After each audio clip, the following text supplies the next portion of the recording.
এত সহজে যদি হইতো তো মাথা কবে ফাটাইলে লইলে মাথা ফাটাইলে লইলে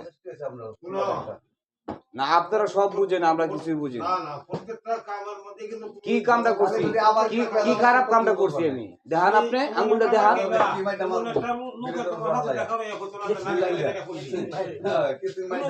আরে আপনি তো যাবেন না অন্য মানুষ চিন্তা করে লাভ আছে আপনি নিজেই তো যাবেন না আমরা আমার কিছু এই ব্যাপারে যে আমার কেন দাম লাগে তোমার কি কেসিং মাইটা দেখ তুই জানো আরে আমারে কেসিং মাইটা দে তোমার গাড়ি গুড়ি সব আমি বাইরে আর ভাঙলাম আমার যদি কালি কেন দাম লাগে আর ভাই ব্যাপারে আর তোমার কি কেসিং মাইটা দে তোমার ভিডিও তোমার এ ওদে আড়া তুমি জানাইবা আরে ভাই কোন আরে ব্যাগেতে কি আছি